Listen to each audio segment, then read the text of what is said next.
दोस्तों नमस्कार। आज हम पढ़ेंगे बाल मनोविज्ञान एवं शिक्षा शास्त्र में मनोविज्ञान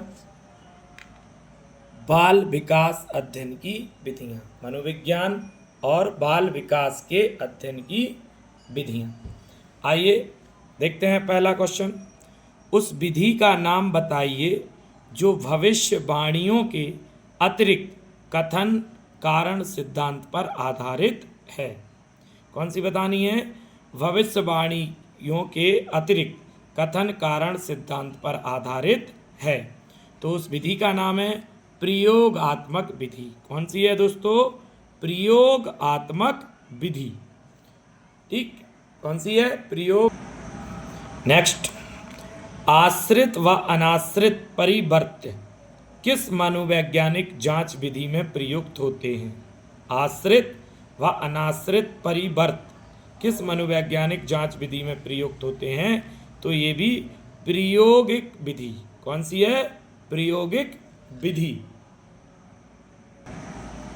नेक्स्ट, निम्न में से कौन सा प्रयोगात्मक विधि का सर्वाधिक आवश्यक अवयव है? यानी प्रयोगात्मक विधि का सबसे प्रमुख हिस्सा क्या है? तो ये है आपका नियंत्रित परिस्थितियाँ। ठीक है, प्रयोगात्मक विधि का सर्वाधिक आवश्यक अवयव क्या है? नियंत्रित परिस्थितियाँ।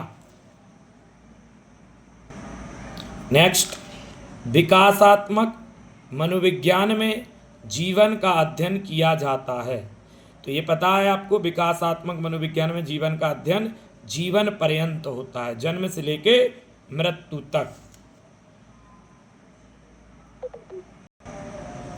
नेक्स्ट क्वेश्चन है, किस विधि में उद्दीपन अनुक्रिया के मध्य होने वाले संबंधों का अध्ययन किया जाता है? प्रश्नकर्ता विधि, मनोभौतिक विधि, आत्मनिष्ठ अंक विधि और प्रयोगात्मक विधि। तो इसका आंसर भी प्रयोगात्मक विधि है। किस विधि में उद्दीपन अनुक्रिया के मध्य होने वाले संबंधों का अध्ययन किया जाता है? प्रयोगात्मक विधि में।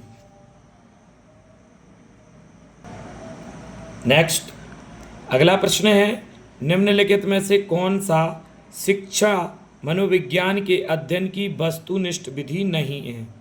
शिक्षा मनोविज्ञान के अध्ययन की वस्तुनिष्ठ विधि नहीं है।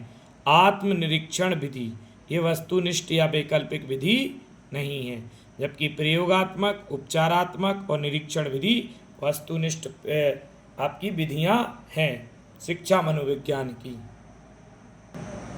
नेक्स्ट, अगला क्वेश्चन, जब एक ही विषय के विकास का अध्ययन अधिक समय अवधि तक किया जाता है, इस अध्ययन को क्या कहते हैं? जब एक ही विषय के विकास का अध्ययन अधिक समय अवधि तक किया जाता है, इस अध्ययन को क्या कहते हैं? अनुदैर्घ्य अध्ययन। एक ही विषय के बारे में ज़्यादा लंबे समय तक अध्ययन करना अनुदैर्घ्य अध्ययन कहलाता है। अगला प्रश्न है, निम्नलिखित में से किस क्षेत्र में लिपजिंग जर्मनी में पहली प्रयोगशाला स्थापित की गई थी? तो आपको बताया था, ये पहले भी पढ़ चुके, प्रयोगात्मक मनोविज्ञान। बुंट ने इसको स्थापित किया था जर्मनी के लिपजिंग शहर में। ठीक। नेक्स्ट, अगला क्वेश्चन, उस विधि का नाम बताइए जो भविष्यवाणियों के अतिरिक्त कथन कारण सिद्धांत पर आधारित है। भविष्यवाणियों के अतिरिक्त कथन कारण पर सिद्धांत पर आधारित है। प्रयोगात्मक विधि। अगला प्रश्न है, विकासात्मक मनोविज्ञान में जीवन का अध्ययन किया जाता है। विकासात्मक मनोविज्ञान में जीवन का अध्ययन कब से जीवन पर्यंत किया जाता है? कब तक किया जाता है? गर्भावस्था से लेकर मृत्यु तक। अगला प्रश्न है, उपचारात्मक विधि का प्रयोग जिनके लिए किया जाता है वह है। उपचारात्मक मतलब समाधानात्मक, तो ये आपका समस्यात्मक बच्चों के लिए उपचारात्मक विधि का प्रयोग किया जाता है। नेक्स्ट, केस अध्ययन विधि के संबंध में क्या सही नहीं है? केस अध्ययन विधि के संबंध में क्या सही नहीं है। यह विधि बहुत जटिल होती है, ये गलत है।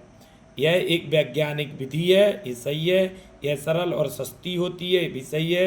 यह कारण का पता लगाकर समस्याओं का निदान करती है, क्योंकि कुछ बच्चे स्कूल से भाग जाते हैं, उनका मन नहीं लगता, तो उनके पहले कारण का पता लगाएंगे और फिर उस पर अध्ययन करेंगे। इसलिए यह विधि बहुत जटिल है, ये गलत है। अगला प्रश्न है, विद्यालय में पलायन करने वाले बालक के अध्ययन की सबसे उपयुक्त विधि। बताए ना कि विद्यालय में पलायन कर रहे, तो किस कारण से कर रहे, ये पता करना पड़ेगा। इसे कहते हैं केस स्टडी विधि। क्या कहते हैं? केस स्टडी विधि। अगला प्रश्न है, एक निर्धारित समय की अवधि के लिए समान बच्चों के अध्ययन को अध्ययन के रूप में जाना जाता है। एक निर्धारित समय की अवधि के लिए समान बच्चों के अध्ययन को अनुदैर्घ्य या लॉन्गिट्यूडनल अध्ययन के रूप में जाना जाता है। नेक्स्ट क्वेश्चन, प्रयोगात्मक विधि में प्रयोगकर्ता खालिस्तान को प्रकलित करता है। प्रयोगात्मक विधि में प्रयोगकर्ता अनाश्रित चर को प्रकलित करता है। किसको? अनाश्रित चर को।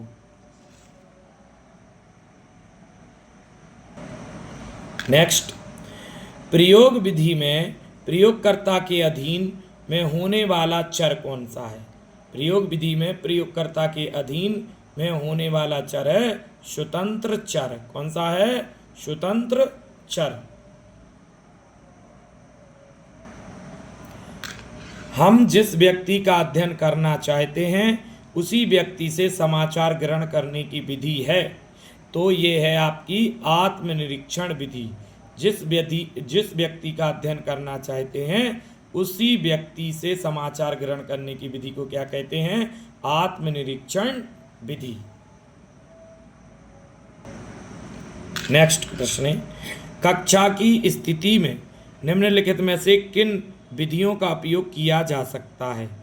मामले का अध्ययन यानी केस स्टडी, आत्मनिरीक्षण इंट्रोस्पेक्शन, नेक्स्ट प्रयोगात्मक विधि एक्सपेरिमेंटल मेथड, और अवलोकन विधि ऑब्जर्वेशन। तो इसमें भैया कक्षा की स्थिति में निम्नलिखित में से किन विधियों का उपयोग किया जा सकता है? अवलोकन या ऑब्जर्वेशन विधि का। नेक्स्ट, मनोविज्ञान की कौन सी शाखा में टेलीपैथी, पुनर्जन्म जैसे क्षेत्रों का अध्ययन किया जाता है? तो अतीन्द्रिय मनोविज्ञान में। कौन सा है? अतीन्द्रिय मनोविज्ञान में। नमस्कार, धन्यवाद। वीडियो अगर अच्छी लगी हो तो आप कमेंट करें, लाइक करें, सब्सक्राइब करें और बेल आइकन जरूर दबाएं। धन्यवाद। जय हिंद, जय भारत।